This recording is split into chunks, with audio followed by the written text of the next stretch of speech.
Hello and welcome to the first ever 26th episode of Whoniverse. You're here with me, Lewis. Me, Brian.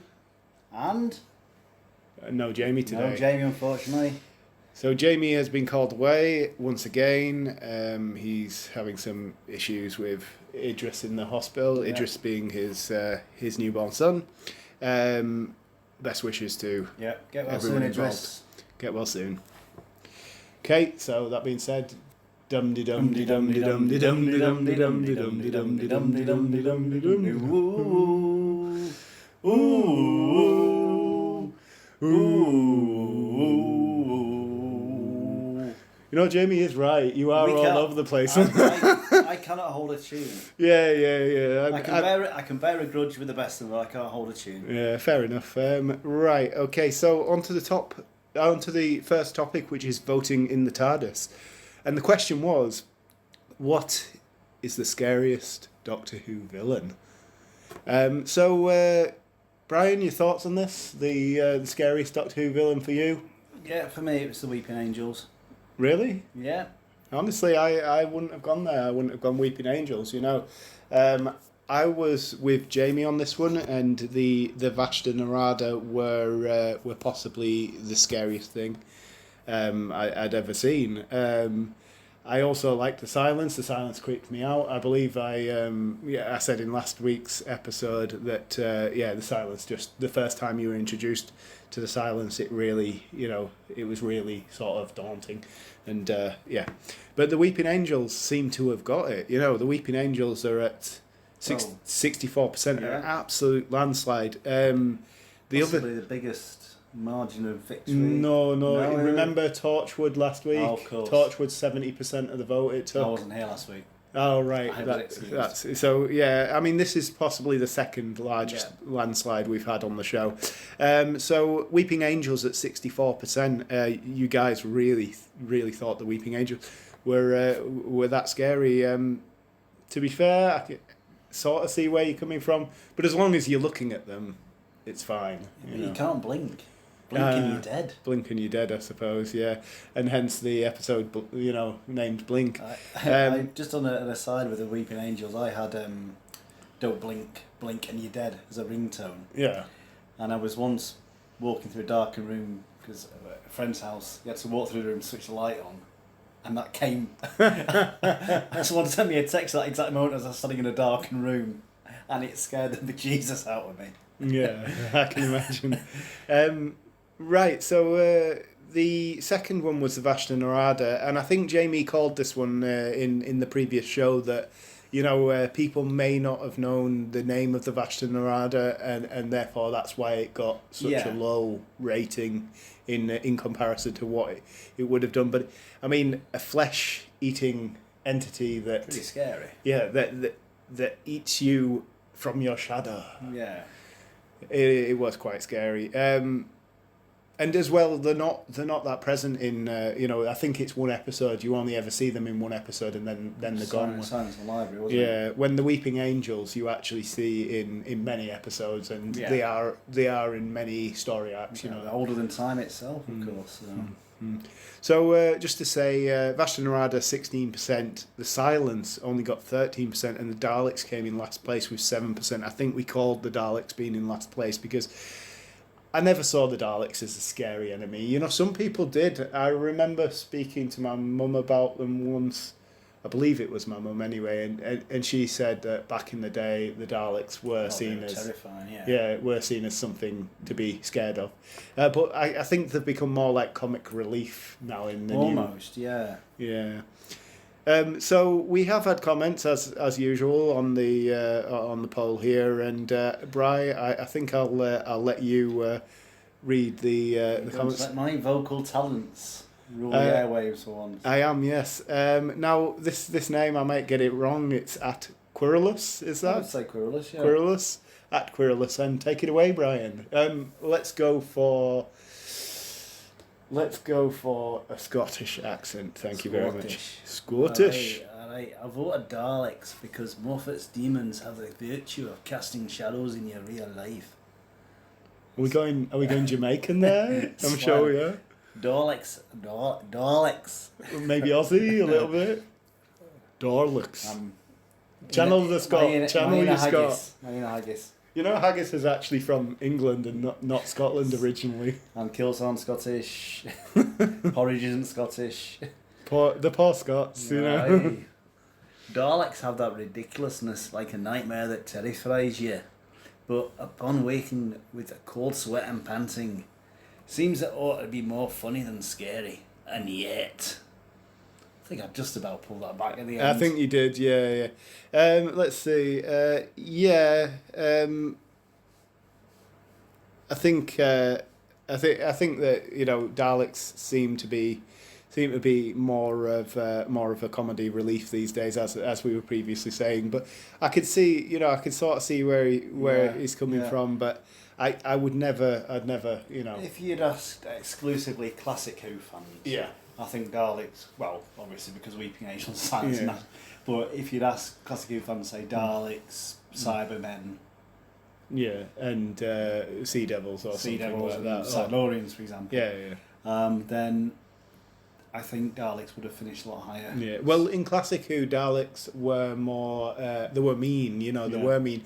They were kick butt and take names, you know. Like rather than as we see them in modern Who, the Doctor usually foils them pretty quickly and easily. Yeah.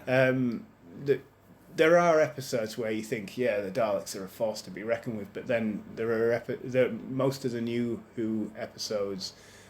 I don't think the Daleks are that much of a of a big enemy, even though it's nice to see them in there. You know, like they're just not what they were in the classic Who. No, I mean the comparisons with the Nazis. Yeah. Definitely. It's been done and debated a lot before. And we're talking 2 decades if you think after. 1963 when they first appeared on screen, the war was less than 20 years ago. Well, yeah, and they had that whole the Daleks have the whole ethnic cleansing and cleansing of any species that is not Dalek. You know, like so. Yeah, the Nazis. So rid of anyone who wasn't of Aryan stock. Yeah, so I suppose they really were buying into that sort of thing at the time. Yeah, the terror of the wars, and people at the time remembered that. There were many people at that point that had lived through that. So I mean the Nazi comparison is so obvious in Genesis of the Daleks. I don't know if you've seen it. I haven't seen Genesis of the Daleks. No. It's one of the best classic stories, if not the best. We're going to have to do that. We'll have to do that on Who's the one thing I'd mention with the Daleks is is it the Planet of the Daleks? It's the Dalek episode that we watched the first in the classic Who, where they'd taken over the Earth. It was William Hartnell's Dalek Invasion of Earth. The Dalek Invasion of Earth. Yeah, William Hartnell's episode. The end of that episode, where the Dalek is slowly coming out of the water. That was terrifying. That was the Doctor's there. Like everybody's there. And he's coming out of the Dalek's just rising slowly out of the water, and you know what he is because you've seen the the Daleks on Skara and everything, and just a very nice in familiar surroundings, albeit an Earth of the future. They're coming out of the River Thames, which a lot of people know and will walk past on a daily basis. Yeah, exactly. So this next person, then, how would you pronounce that? I'd say Nerinus. Yeah. There's some right names today. So Nerinus, what are we going to do for Nerinus? I don't know. We will go with. Let's do. Can we do a Mancunian who now lives in Huddersfield? So your accent. My accent. Yeah. No. I don't think we're going to do that today, Brian. I think what we're going to have to do is Welsh. Can you do a Welsh accent, Brian? I can, but it sometimes veers into 1970s sitcom Pakistani. So okay. I don't know if we've run thin ground with that or not. But we probably are, but do it anyway. I'll give it a go. Yeah. It's never stopped us before. Very excited. I'm here in Cardiff, okay? Weeping Angels play into 2 fierce streams. A foe in your environment that can't see when you're looking directly at it, for it, and the fact that an autonomic action that you'd even notice 99% of the time. Blinking can get you mutilated and killed. Creepiest. Excellent. I think you managed to stay on course for that actually quite well, but it sounded like some sort of creepy librarian Welsh, like. And it could be an enemy from the next series, the librarian. The Welsh librarian. Don't talk. Don't talk loudly.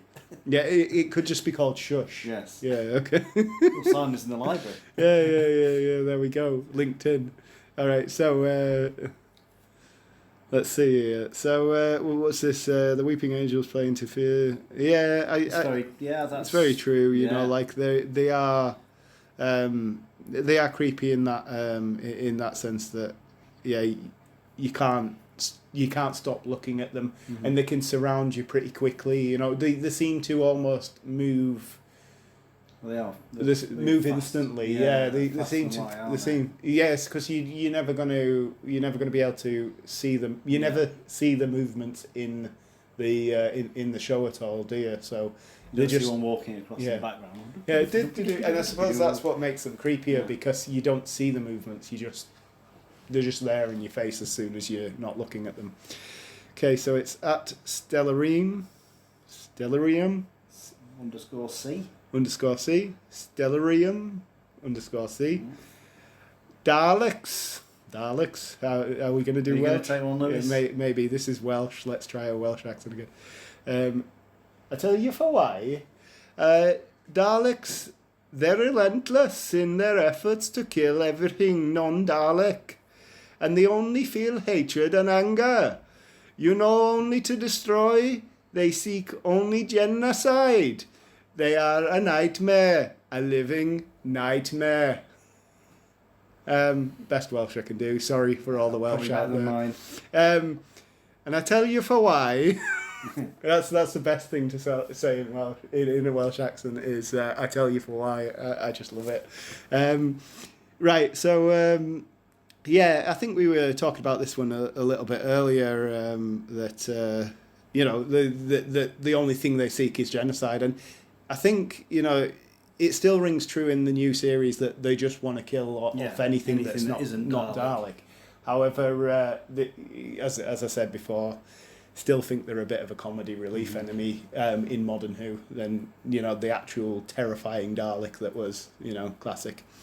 Right, okay, so the next poll is what is the most we're going completely opposite way on this. What is the most adorable creature in the Whoniverse? Amy Pond. Oh, you've got wait, does your missus listen to the show? No. Oh, that's brilliant then. You're fine. Oh, she knows about my obsession with Amy Pond. I used to have an Amy Pond cardboard cutout in my old flat. Yeah. It got thrown away when I moved to Huddersfield. I wonder for why. Okay, so we've got some suggestions here. Most adorable creature in the Whoniverse. We've got... the Adipose. Adipose? Yeah, from... Partners in Crime, I think it was called. This one when Donna came back. What was the Adipose like? It's been a while since I've seen. Small little round creatures. It was all to do with a slimming pill. Oh, right. I vaguely remember something. I'll have to have a look at the episode though. The emoji bot from Bill's. I recently rewatched this series, so I remember. The emoji bot was nice and all, as long as you were all right with the emoji bot, But as soon as you weren't all right with the emoji bot, it was going to kill you. Yeah, Pating. Yeah. Pating. From the last series. Yeah, I know it's from the last series. Yeah. I just can't place it. Go on, Pating me a Pating. We need to look at Patings. Yeah. Because my memory isn't what it is. Oh yeah, Pating is... Yeah, from the Tsungra Conundrum. Yeah. So Pating looks to be like a little jellyfish. It looks like a little... what are they called? Pottle, is it? So, Solarian? No. Solarians. Not Solarian. The family, the family of alien things. Slovene. That's the one. The family. Shrunken Slovene. Like they look like a shrunken Slovene with big, wide-looking eyes. They look very cute, and then they sort of can turn. Very cute. Yeah, it's on the spaceship, isn't it? Yeah, I remember that. It's on the spaceship, and the it's eating the spaceship. Yeah. That's the thing. It's digesting the spaceship. Make it eat a bomb and it blows up. Yeah. Spoiler alert. Sorry for anyone who's not seen the. But conundrum, but if you haven't, then you really should have. You really should have seen it by now, because stop listening now. Yes. If you haven't watched every single episode of New Who. No, but go and watch it. Or watch it. Right. So there's Pating. I think Pating's quite cute, but I wouldn't like to be trapped on a spaceship with a Pating, because that's a one-way ticket, isn't it? Yeah. Okay, so the Ood as well, I wouldn't particularly call the Ood cute. No. I'd call their demeanour is quite nice, I wouldn't mind an Ood to just chill out with, because I think do stuff around the house for you. Yeah, Yeah, and the Ood would just be like, no worries, I'll do that. Yeah, that was a visual gag for everyone listening. Yeah. That was. I don't think they smell like that. Did Yeah, they? yeah. Oh, I'll do that. Yeah. With the little ball thing, just I'll do that. The linguine coming out of the mouth. Yeah. But I don't know. I wouldn't necessarily call an Ood cute. Yeah. Yeah. So, is there anything else you would you would put down as?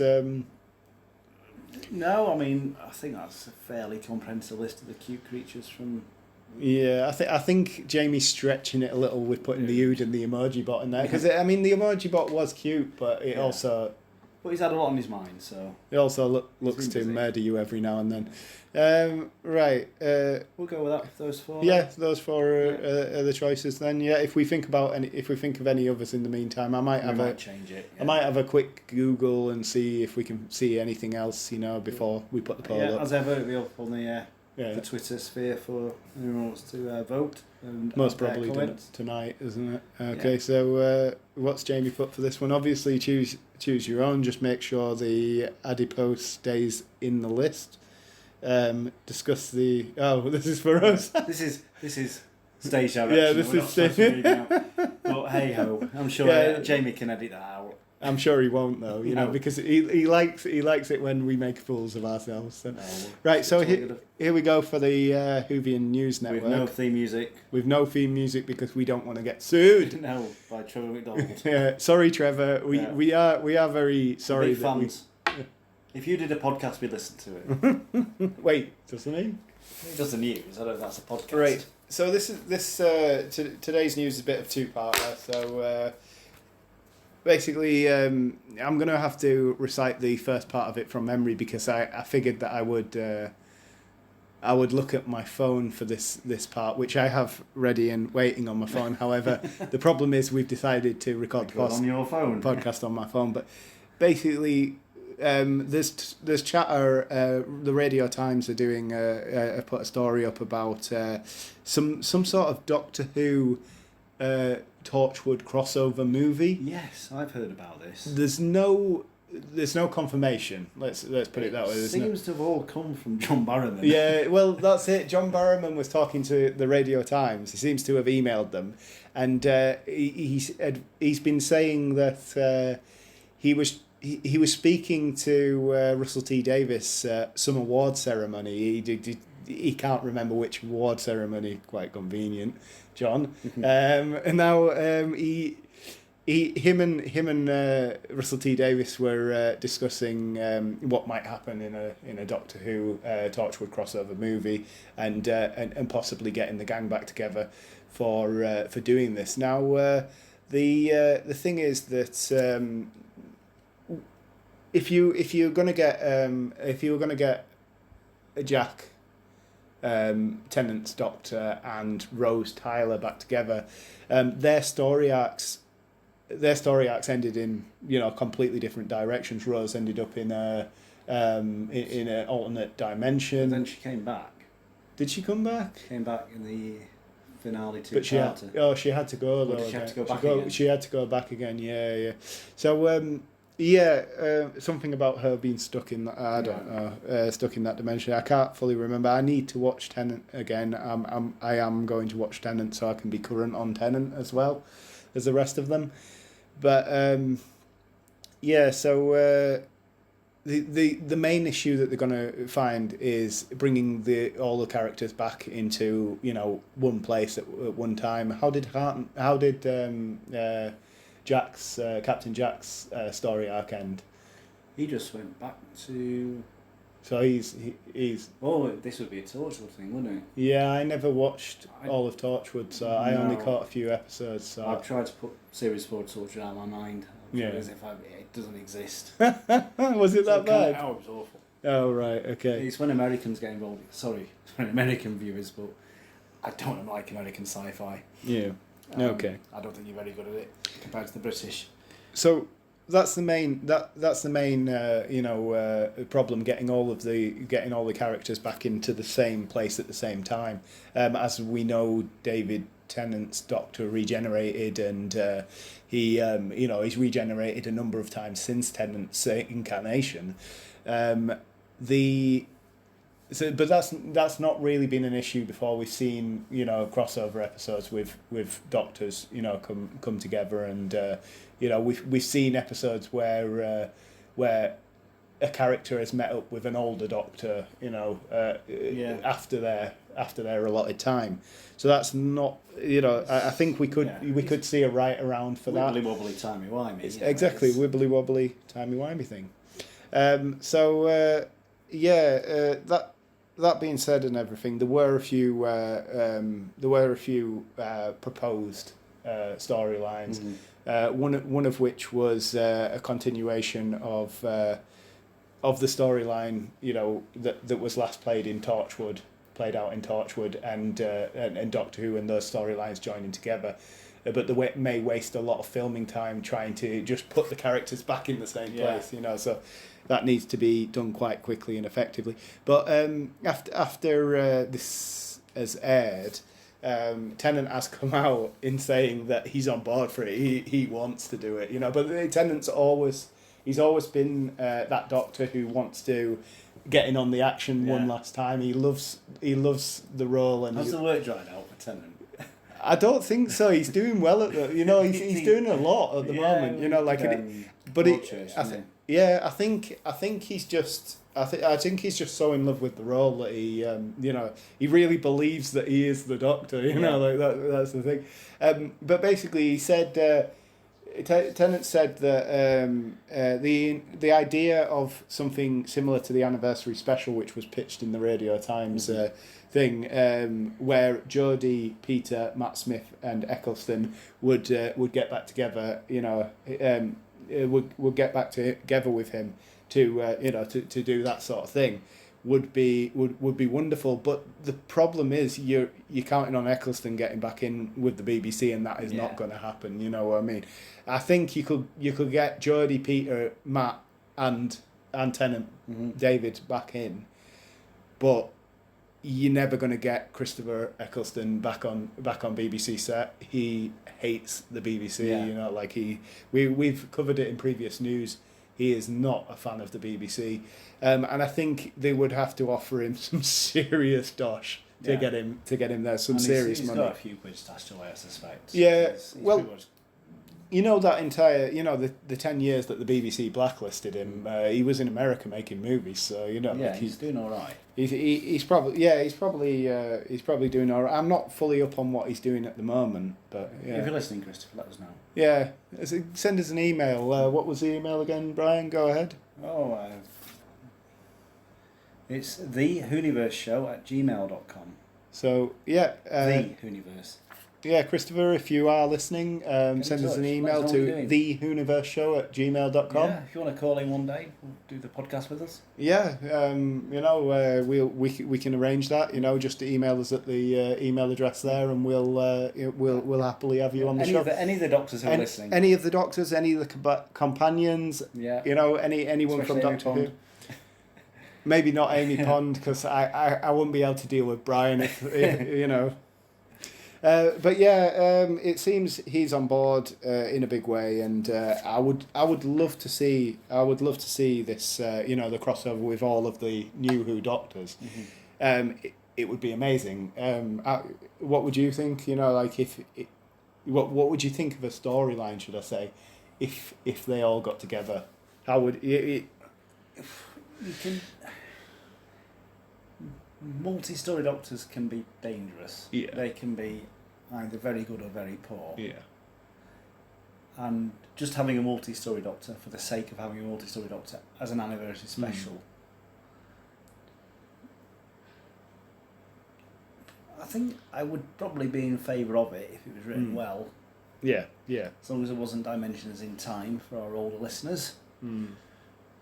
So who would have? We'd have Jodie Whittaker, Peter Capaldi, Matt Smith, Christopher Eccleston and David Tennant. Well, we definitely They couldn't have... call it the Five Doctors for a start. Yeah. We definitely have Tennant, Smith, Capaldi and Whittaker, but Eccleston would be, wobbly ground. I don't think we get him, but... So it'd be 4 Doctors. We definitely have 4 Doctors. The 4 Doctors, you could call it. But as a sort of, homage to the classic Who, you could call it the 4 Doctors, couldn't you? Yeah. I think you could get away with that. And they are all running in a row, like Eccleston was the first of the recast. Suppose you couldn't get John Hurt in on it anymore. Well, with him no longer being with us. Well, that's it. Yeah, exactly. I mean, CG has come a long way. Maybe we could get him as a CG character. In fact, why not just get all of the all of the Doctors in it? Yeah, David Bradley could play. Yeah. No, the first Doctor. Doctor. I mean, I'm sure we could find stand-ins for the rest of them. Two other ones who are no longer with us. Yeah, definitely. Tom Baker would be up for it because he's mad as a box. Yeah, I think the most comparable new Doctor, like newer series Doctor to Tom Baker is definitely Tennant. Like Tennant and Baker are cut from the same cloth in terms of how much they love the role. Like they're both in love with the role. They love to be known as the Doctor. Yeah. So yeah, that's the news today. We're on to the history. Yes. In the history lesson this week, we looked at Day of the Daleks. So Day of Daleks. Yeah. So basically, Daleks time travel and try and disrupt a peace conference. Yeah. So that was fair. I loved it. I honestly did. Brilliant storyline, well written. Back to basics. Not a lot in the way of props that could make it look cheap and nasty, like the Attack of the Killer Bubbles the other week. It was a pure time travel narrative as well, and that's I love time travel. Like I love the idea of time travel, and it was It was based on a paradox, like a self-fulfilling paradox, whereby something happened in the past and people in the future went back to stop it, and ended up being the cause of that something. Anyway. So to me, this was possibly the best history that we've done so far. Wow, that's a statement. I have, I really. I love Pertwee's acting. Possibly my favourite classic Doctor. Actually, I'm going to put the sticker on it now. Pertwee is my favourite classic Doctor so far. Anyway, the other week when we were doing the last show without Jamie, you said that we hadn't done Colin Baker. Well, we haven't done Sylvester McCoy either. So I would like to see a bit of Colin Baker and Sylvester McCoy. Problem being that I don't own any Colin Baker. You've got Sylvester DVDs. McCoy though. No, I haven't. So Jamie. I mean, I can get them. Yeah, they're quite cheap at the second-hand shops, so I think we could. Well, no, I can get them. Oh Another right. way. No, Jamie's Jamie not going to won't. accept that. Yeah. Well, I think Jamie's ordered Trial of a Time Lord. Is that Colin? That's Colin Baker. Yeah. The new box set that's coming out. Season 22, is it? Yeah. We could do that. But Right. that'd be one hell of a history lesson because it's an entire series. Well, we could. It would take commitment. Well, let's look at one of the stories, maybe because we saw his regeneration episode, where Davison turned into Colin Baker.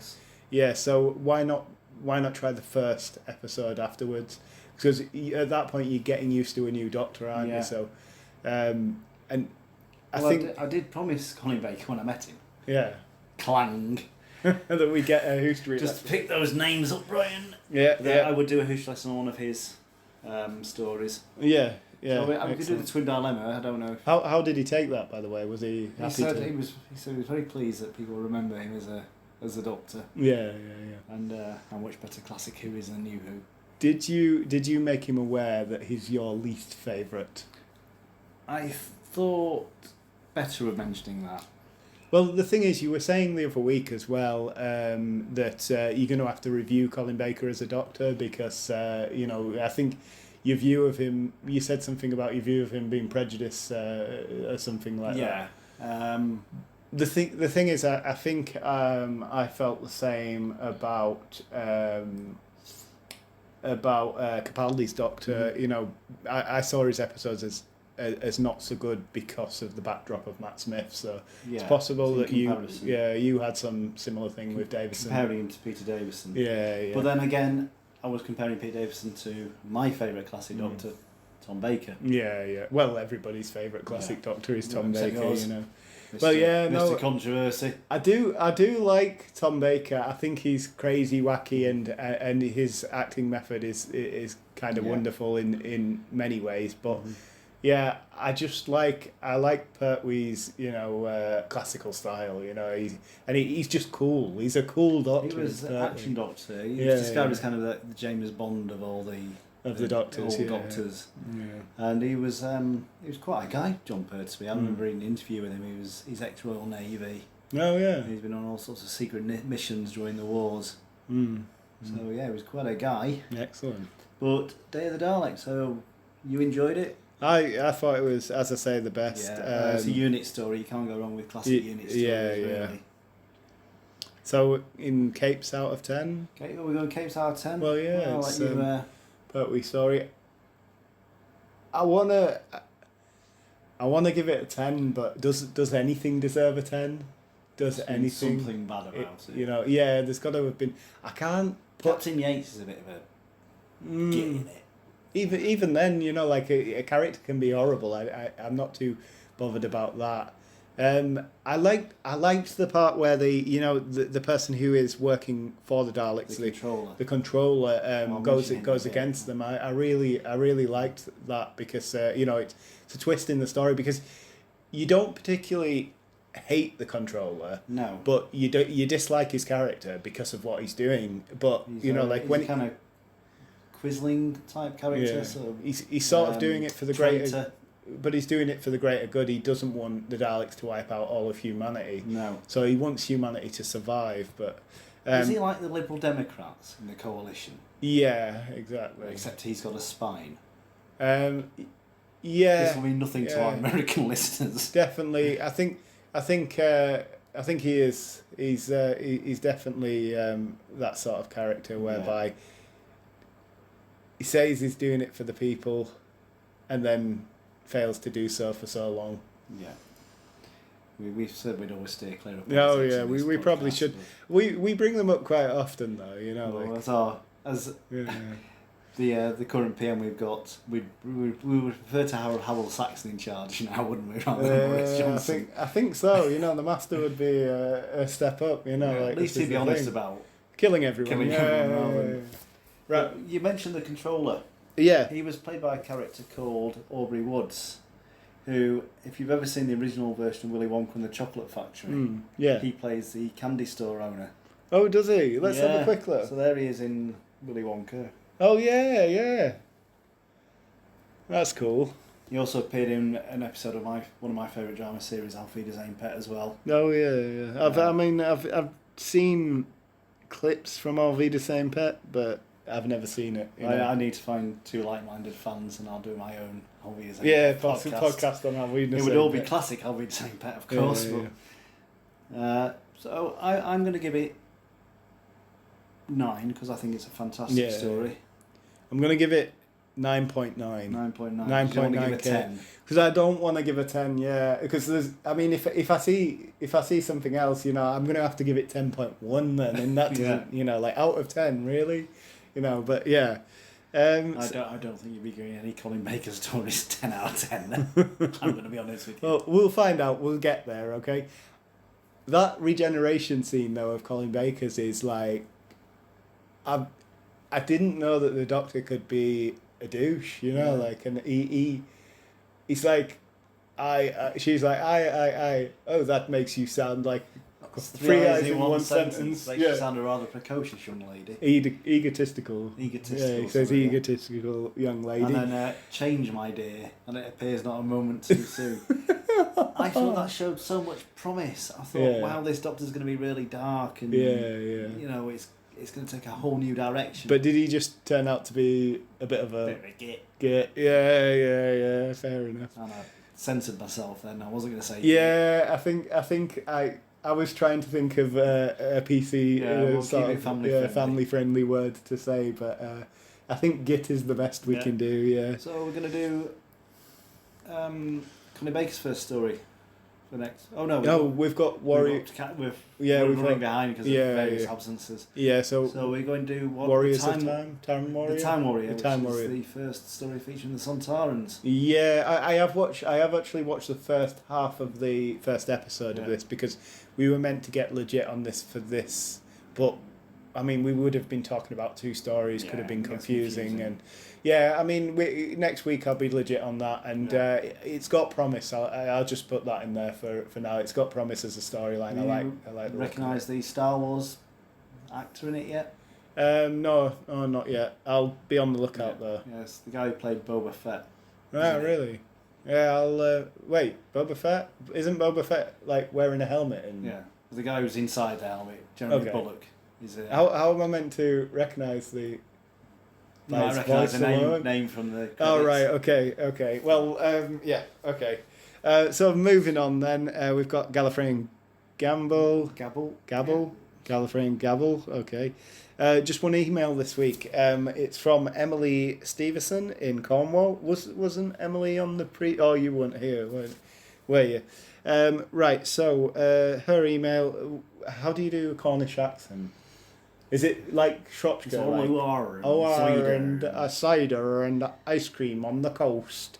No, not like that. Okay. Yeah, so Brian will be reading this one then in a Cornish accent. Alright. Emily Stevenson of Cornwall wants to know what we do differently if we were showrunner of Doctor Who. Time slots, season lengths, episode lengths. No. Arr. Pirate. You went pirate, but that was a well done accent. Okay, so Jamie's comment. He's left us a few things here. All right, so Jamie's comment. He says, personally, I'd love to see 20 episodes a season. Wouldn't we all, Jamie? Yeah. Every year, all featuring 2 major story arcs. Again, wouldn't we all? Maybe split into 2 halves. Also, one at the start of the season and one at the end. Also, the Doctor would travel with a ghost. Nobody can see her, but nobody can see but her. Oh right, okay, yeah. I got stuck on her then because the Doctor, you know, it's still fresh to me, the Jodie Whittaker bit, which would explain why she speaks to herself all the time. That's an interesting thing, but nah. Yeah. I don't know. I always thought the Doctor spoke to him or herself all the time because he or she is the only one who would understand what he or she is talking about. Yeah, usually I think that is the thing. You know, like she or she is insanely smart and therefore needs to vocalize their inner thoughts. I would say I would go with the 20 episoders. And I do think 2 halves would be good, but I'd rather have 11 or 12 episodes if we're going in 2 halves rather than 20. If we're doing 20, I'd say 1 block. You know, about mid-year, there's a Christmas special / New Year's special if they really want to do that, and then 1 block of 20 episodes, and then again the Christmas special at the other end of the year. Now. If it was 2 halves, what I'd go is Christmas special round about March time. Get the first half on, 2 to 3 months break round about August time. Get the second half. Starting round about Easter. Easter. What on the second half? April? No, the first half. Oh, the first half. Yeah. And then the second half around about August, September then, and ready for the Christmas special again. So you're not waiting too long between shows. There's like 3-4 months in between. I think time slots would have to definitely go back to the Saturday time slots. Saturday evening, Sunday's an insane, so early Saturday evening, and I would kick out the New Year's special and go with the Christmas special because it's just tradition, that's what it is, like it's there's nothing better than sitting around with your family at Christmas watching Doctor Who, especially when you've got two massive Whovians in your family as well, like there you go. So showrunner in Jamie's case, he hasn't mentioned anything, or has he? Let's see, is there anything there? No. So he hasn't mentioned anything, but we know it wouldn't be Jar Jar. Chris Chibnall. Jar Jar Chibnall would definitely be out. He's going though. Really? There's been a rumor he's going. For April Fools this year, what I did was I took a hyperlink and I changed it and sent it to Jamie and said to Jamie, check this. Chris Chibnall and Jodie Whittaker are actually leaving the show, and he actually bought it and clicked the link and then realised that I was lying to him. So there's been rumours flying about since Chibnall started. That he was going to leave. So. I don't know. Can we believe it? Is he going to stick around for Whittaker's tenure as the Doctor? I think he might. Who would I have write the show? Well, if I could magically bring someone back to life, I'd have Terry Pratchett, just because his sense of humour is insane. And favourite writer of all time. It's funny that he never wrote the show. You know what I mean? With him being friends with Neil Gaiman as well. They wrote Good Omens together. And Neil Gaiman has written some of the earlier episodes. Actually, a Terry Pratchett, Neil Gaiman double team on dealing with the writing of the show would be amazing. Let's have a look here. We've covered time slots, season lengths. We've covered episode lengths. I think the episode lengths are okay. I honestly believe that an hour is good viewing. I think you could possibly play with it a little and have some episodes longer if you want to tell a story more thoroughly. You could put like maybe an hour and 20 minutes, an hour and 10 minutes. If you've got more to say, but the hour format that they play it in currently is it's quite good for me. What's your thoughts? Would you go back to a classic Who structure? I would go back to Well, I'm biased, aren't I? I'm not. I enjoy them, but I could live without story arcs, to be honest. And there weren't very often story arcs in classic Who. It was The Key to Time with Tom Baker, and also Trial of a Time Lord. They're the only real story arcs I remember from classic Who. They would revisit and we go, "Oh, do you remember this?" and reuse sets occasionally, but it wasn't a story arc as such. But it's not like the story led from this to this. No, to this, so to I'd be this, happy with 12, 13 episodes. Well, maybe 14, but with maybe 4 or 5 self-contained episodes. Like 25 minutes a piece, something like that. So, in terms of time slots, it's got to be tea time on a Saturday, hasn't it? And who would you have run the show if you could have? Peter Capaldi. You would have Capaldi run the show? He's a fan of the show. He's an established director, writer and presenter. Fair enough. Well, writer and director, I think presenter. And have to have a doctor present, Well, he's a fan of the show. He's won an Oscar, Peter Capaldi, Was he? Not for acting, but for as a director. Directing. Oh, right. Excellent. And maybe, if we're going to make it completely surreal, have Stephen Fry helping out. Oh, excellent. Yeah. Who I believe is writing Is he writing an episode? An episode of the next series. Yeah. Then this rumour comes up every year. Yeah, he's actually in the next series. That's what we're the rumour mill has churned out this year. Is he playing Oscar Wilde? Or I just don't know. That? Maybe you just imagine that. Is that because he has played Oscar Wilde? Oh right. So the rumour mill's churned it out, but he was seen lurking around in period dress near one of the sets. So who knows? Who knows? Exactly. Well, that's my thoughts. Yeah. So I hope that's answered your question, Emily Stevenson from Cornwall. If not, then please do email us again. If you want to get email, complain about the accent. Just. And if any of our listeners want to give their thoughts on, and do so. Thanks for listening. Don't forget to email us more questions at the Whoniverse@gmail.com. You can also send us questions via our Twitter at Whoniverse Show, where you can also vote in our weekly polls.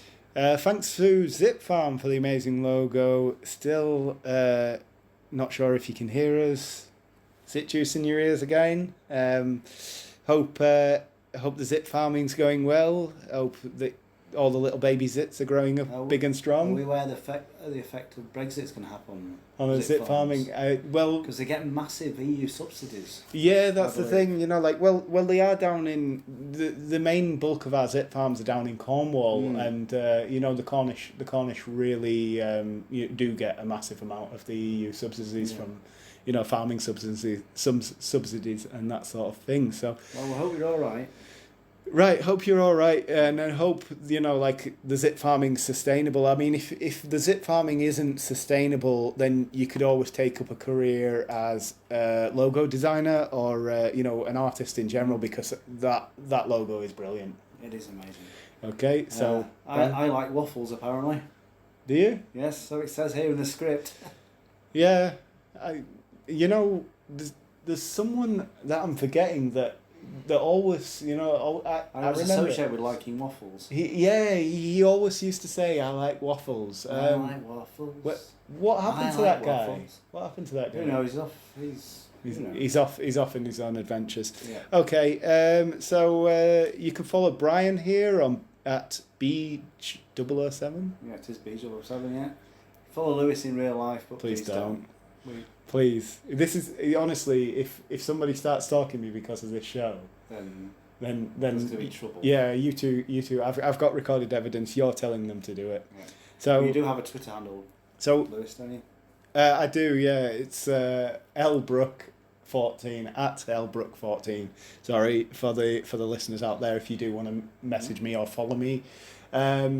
In terms of the email address, the emails, you can send us any questions about anything. Anything that you want to. Anything as long as it's Doctor Who related. Yeah, and as long as it's not, even questions about Brian, myself, and Jamie. Anything to do with how we got into Doctor Who, whatever you want to email us to, to ask us.